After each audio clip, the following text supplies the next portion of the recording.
Mambo haya yatukuta kwa sababu hatukuchunga hizi haki za udugu. Leo insha Allah nitaje baadhi ya haki za kuimarisha na kuuchunga udugu wetu. Ala wa min a'zami huquqi al-ukhuwati baina al-mu'minin, fahamu ndugu zangu Waislamu, miongoni mwa haki kubwa kabisa baina ya udugu wa waumini, wanasema ulama, alhubbu fillahi walbughdhu fillah, ni sisi kupendana kwa ajili ya Allah na kuchukiana kwa ajili ya Allah. Yani ukiwaona waislamu wawili wamependana, basi wao wamependana kwa ajili ya Allah. Allah amewakusanya kwa sababu yake. Na ukiwaona wana waislamu wawili wametofautiana na wakatengana, basi tofauti zao ni kwa ajili ya Allah. Jambo hili ni haki kubwa sana za udugu wetu.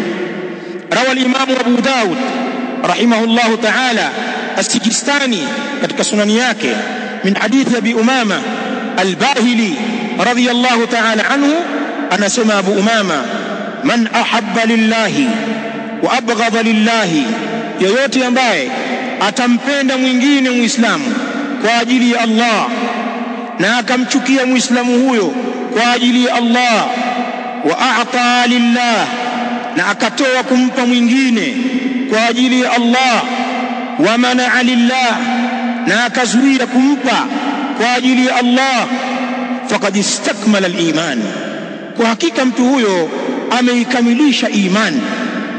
Bimaana muislamu anachunga katika udugu wake yale ambayo Allah anayaridhia. Ikiwa ndugu yake muislamu ni mu'minun haqqa, ni muumini wa kweli, anamuadhimisha Allah na kumtii Allah, huyu mu'min atapendwa kwa sababu ya imani yake. Na akiwa ni mtu muovu, muanid, mtu mkaidi, mpinzani, hana kheri, hana ibada, bali yuko mbele kwenye maasi, muislamu huyu atachukiwa kwa ajili ya Allah kwa sababu ya uovu wake. Mizani ya kupendana na kuchukiana baina ya waumini na kuwa ni dini kumridhisha Allah. Kutekeleza jambo hili ni kuchunga haki kubwa ya udugu. Pana watu wamezembea katika hili.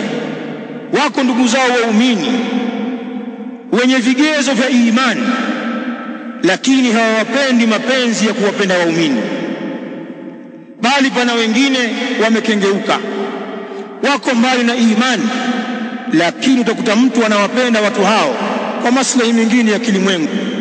Watu wanapendana humo kwa sababu za kimaslahi, maslahi ya kiuchumi, maslahi ya kisiasa, maslahi ya kimichezo na maslahi mengine.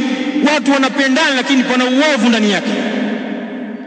Kufanya hivi si kutekeleza haki za udugu. Nitapita hapo.